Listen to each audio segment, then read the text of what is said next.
I'm so excited to have my students here from McGeorge to join me on this podcast. Tonight we have Joy Hernandez and Katie, and they are going to talk about the House versus the NCAA. And really, this podcast is going to be for parents. It's actually 101 for parents about House versus NCAA. So Joy, why don't you give me a quick summary of the House versus the NCAA case for parents and high school athletes? What would you tell them if they asked you, what is this case about? Absolutely. Thank you for having us first. So I'm just going to speak about House as if I'm speaking to somebody who knows absolutely nothing about the case. I'm going to try and use as simple terms as I can, because this is how I learned about the House case. So House was a class action lawsuit where former Division I athletes sued the NCAA. They claimed that the NCAA illegally violated federal antitrust laws by preventing athletes from making money from their name, image, and likeness. Name, image, and likeness refers to things like broadcasting, merchandise, jerseys, pictures, trading cards, endorsements, appearances, things like that. And so antitrust laws are meant to protect fair competition. And so in arguing that the NCAA violated them, the former athletes were arguing that the NCAA and its conferences, through their rules, prohibited athletes from making money and competing in the marketplace, even though their name, image, and likeness was already generating money for the schools, and they were saying that they were entitled to a piece of that pie. So in resolving the case, the parties reached a record settlement that was just accepted this past June. The settlement has 4 main provisions. First, it provides back pay for student athletes who were Division I athletes between 2016 and 2025, and requires that the NCAA and Division I schools pay $2.8 billion in back pay for those students. There's a future aspect for future revenue sharing. Starting this year, some schools are going to be allocating up to $20.5 million a year to issue revenue sharing payments to student athletes, meaning that students will be able to get paid for their performance as athletes at the school. That total allocation is going to increase annually over time, but for this year alone, it'll be $20.5 million. It also issued some new rules regarding rosters and scholarships. Schools aren't going to be restricted by something that used to be called the headcount scholarship model. Schools were restricted to only issuing a certain amount of scholarships. That is now changing, and schools are permitted to offer each student athlete a scholarship in various amounts. So some students may have full scholarships, some students may have partial scholarships, but they won't be restricted on the number that they can provide. Okay, wait a minute. They won't be restricted on the number they can provide. They can't provide 900. Each sport has a specific number. From what I understand, the schools, there is a set amount that they can offer, but the pie can be distributed amongst all students, is how I read it. If I'm wrong, please. Well, what I'm trying to explain to you is that each school has a certain amount of roster spots. Correct. Okay. In the past, what they did is they limited the scholarships. Like you maybe had 110 roster spots, but you only had 85 scholarships. Right. Now, if you have 105 roster spots, you also have 105 scholarships. Yes, exactly. Depending on the sport. So I just want to clarify that. Yeah, absolutely. Okay. Thank you for clarifying. Yeah. And then it also provides that sports will have roster caps. So each sport is going to have a set amount of students that can be on their roster.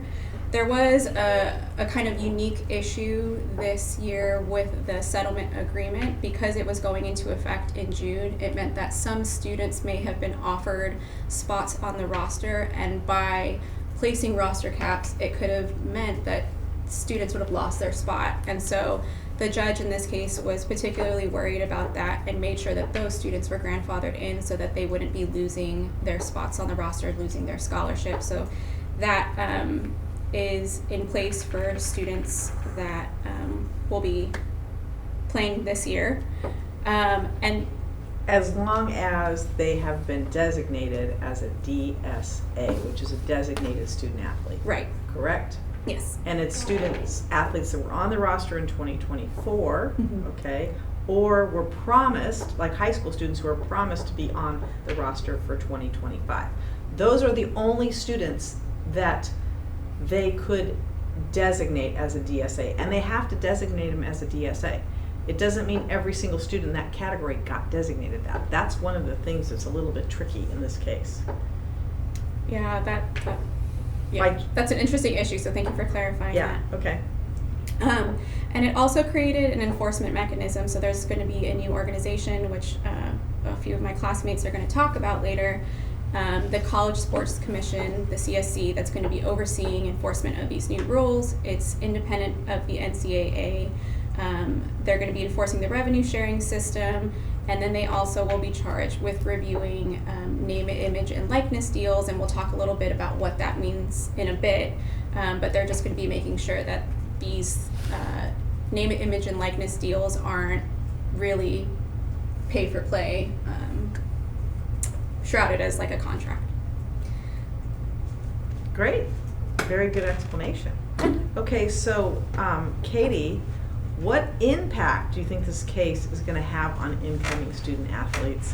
And what are some of the things that parents should be aware of? Yeah, so I think the first thing that parents really need to be aware of is that athlete compensation is now a reality. NIL and possible school revenue sharing are both legal, so their athlete may get a contract offer that includes revenue sharing. So this is going to be, brand new probably for most parents, and they likely will not know, how to navigate this. So it's important for parents and high school athletes to know whether the school has opted into the settlement, if it's a D1 school. If the school has opted in, that means that it has agreed to give up to the $20 million or 22% of its athletics revenue for 2025-2026 to athletes across all departments. So your athlete may get some of that money. The school must comply with revenue sharing rules across sports, including roster requirements, which I'll talk about in a minute. If the school has not opted in, it means that it has not agreed to distribute $20 million to its athletes. However, their athlete could still do NIL deals on their own. So that's kind of the first part that's important for the parent to kind of know about, is sort of whether the college has opted in or not. And then in addition, their athlete can opt in or out. And if they opt in, that athlete becomes part of the class that receives the $20 million. If they opt out, let's say, you think your student athlete maybe already has a big name or has the potential to make more money than they might make with the deal, and you feel confident that you could sue later, that might be a reason why you would opt out. However, we would recommend that athletes opt in, because you're really kind of just giving away money if you opt out, because you can always get other NIL deals in addition. And then the second main thing that parents should be aware of is regarding this whole roster spots caps. So now that those have replaced scholarship caps for each sport, it's important to know if your athlete is being offered a guaranteed roster spot.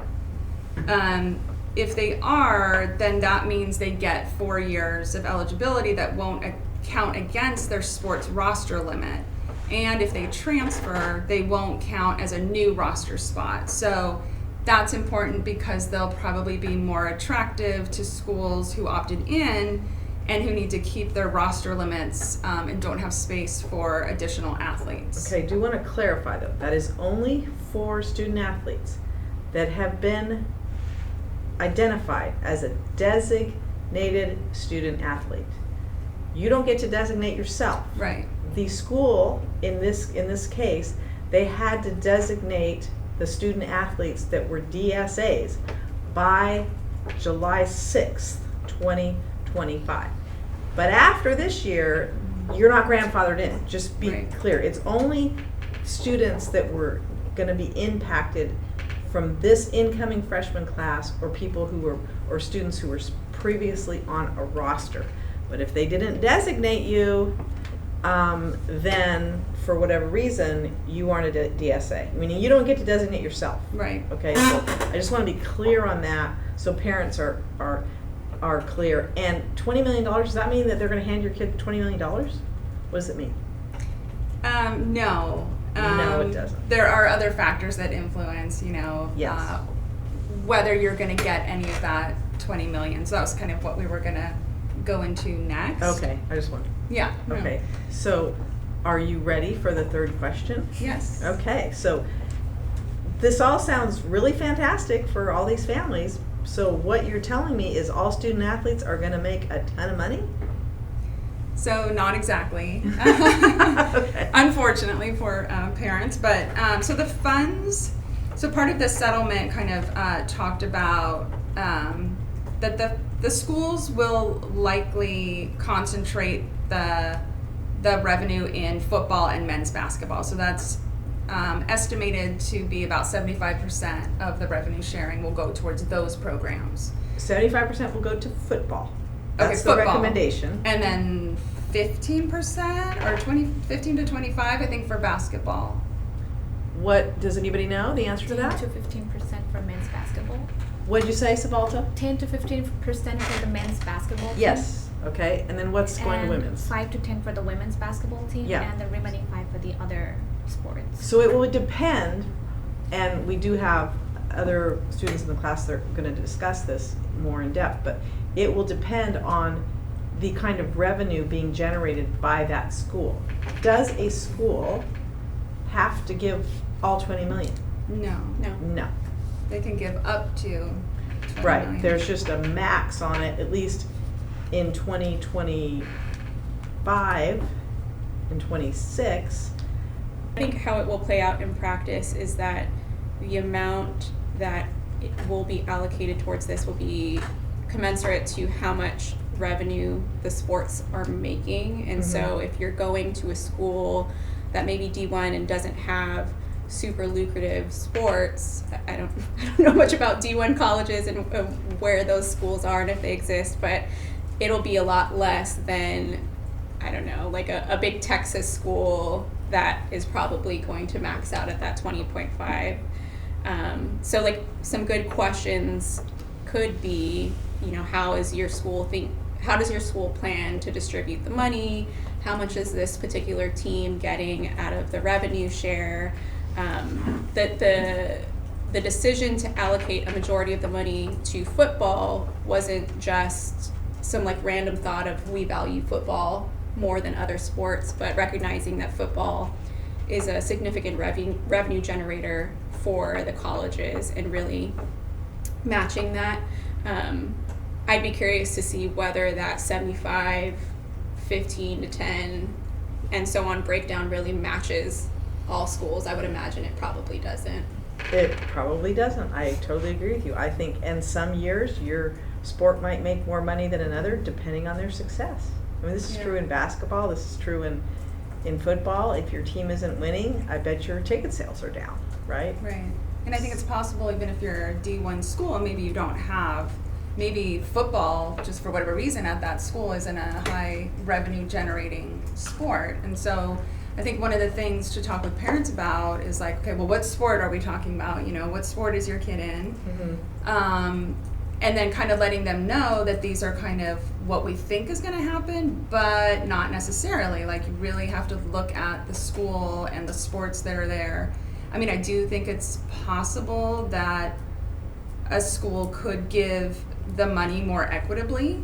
I mean, they're not being mandated to distribute it in that way. So kind of like Joy said, I mean, I'll be interested to see like whether that really plays out, like whether it really is, whether they end up doing like 75% to football, etc., or if they end up doing something else. I think it'll depend and whether they can justify it under any Title IX challenges. Because if one sport really isn't making that much revenue, let's say none of the sports are making revenue. None of them. Because there's some schools, that's how it is. Every sport is a non-revenue sport. They probably didn't opt in. Yeah. Just so you know. Yeah. There's also state laws not all the state laws have complied with this so far, because prior to this, you couldn't give money to a student athlete. California has already updated 206, I think it's AB 206, to allow universities to, give student athletes money, because prior to that, it was not allowed. They could get third-party deals, but they couldn't get any money from the university. Now that's changed. So the state law had to now comply also, which I think, I don't know how many of them have amended. I'm assuming most, but I'm not sure. So that's another issue.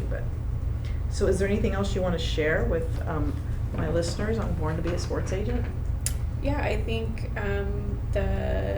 in learning about this, we're recognizing how much college sports has changed. I know folks who played sports in college, and talking to them, this is a whole new frontier. So now that students can get compensation, I think thinking about financial planning with your kid is probably going to be super important.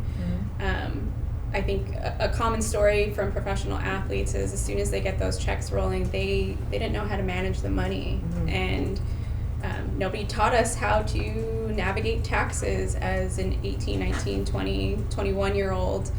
This is going to be affecting these students in particular, I think, much earlier, and they could be getting quite a bit of money, more than they maybe have ever had.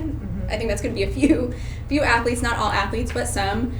And so thinking about financial planning is important. Young people that are in these situations are going to be treated as independent contractors, meaning they're getting 1099s. Taxes aren't getting pulled out. If you would have given me a check at 18, 19, I probably would have blown it. And then by the end of the tax year, had to figure out how to pay that bill. So having that conversation with your kid, maybe talking about setting aside 20 to 30% ahead of time to cover those taxes and make sure that they're not in a financially bad position at the end of the year. Talk to them about keeping records and keeping track of the money that they're making. And then this could have impacts on financial aid. Interesting question. Yeah, that's. I imagine, income for some athletes is going to be pretty different. And so would that then make them ineligible for financial assistance through the FAFSA, the next year? I don't know the answer to that. But all that to say, I think thinking through finances, having that conversation, and maybe seeking consultation a little bit earlier on those things than an 18, 19, 20-year-old would think of doing is probably an important move, especially if they're a really top recruit. Yeah, I agree with you. Katie, I know you have two, how old are your boys? Yeah, I have two sons who are high school, and they both do different sports. Okay, but one of them is into one specific sport. Which sport is that? My middle son is into gymnastics. Right, and you just recently went to something, and that's where you started learning about this. Why don't you just explain to my audience what you, as a parent, what happened in the recruiting process? Or I guess you were just attending a training or whatever you. Yeah, it was a high performance camp that my son was going to at Stanford, just actually like a month ago. It's several days long. They do pretty intense training, like all day long. But the head coach had a meeting for parents of high school kids who were there to talk about kind of the process of possibly, getting onto a college team. And at the time, I didn't know, very much at all about like the house case or anything like that. And thinking about some of the things that he said now that I have this information, it makes a lot more sense because he was talking about how college men's gymnastics can increase revenue. So it sounds like, they're wanting to increase revenue so that they can give their athletes more money. Exactly. And so he's trying to think of, how can we do that, and like how can we play off like the Olympics that happen every 4 years. How can we maybe change the scoring at the competition so that it like basically makes more sense to sort of a lay person? Yeah, because you said men's gymnastics, people don't understand the scoring, and so they're not as in tune to what's going on. Yeah. And how much of it is televised too. We talked about this. That's another thing that he talked about, Uh-huh. is wanting to get it more televised. If you think about like women's college gymnastics, it's much more out there. People Yep. know a lot more about it. I think also with men's gymnastics, there are 6 events as opposed to 4. It's just a little harder to follow along because it's very technical, and sort of only the people that do it really understand, the skills and all of that. So it was interesting to hear him kind of thinking out loud with the parents about, their ideas so far about how they can increase revenue and pass it on to their athletes. Got it. Okay. Is there anything else you guys want to add to share with parents right now? I think there's maybe two other points. What is true right now may change, so keep on track, keep on top of what's going on with revenue sharing and NIL. There are some pending cases. There's a potential issue around are students considered employees, or does that have other implications for what they should be entitled? So just stay on top of it. Especially if you have a top recruit, things will probably be changing quite a bit. Yeah. Do you have anything you want to add? No, I would just kind of say the same thing, and I think that's why it's really important for parents to have places that they can go to and easily access this kind of information, and from people who are keeping up on it, because it is moving, the landscape is shifting and moving so quickly, and it will probably be moving differently in different directions for different sports, or you need people who are kind of constantly watching what's going on so that parents can have the most up-to-date information. Yeah, and the NCAA has a lot of information on their website, and I think sometimes parents don't know about that. And if you right now are listening to this podcast, please share it with any parent you know that maybe has a student athlete that is being recruited or is maybe gonna be recruited. Because I think what's important is we get the message out there and that they understand that there is help out there, and all the help we just gave is free. So there is help out there. So just share it with your friends and your other parents.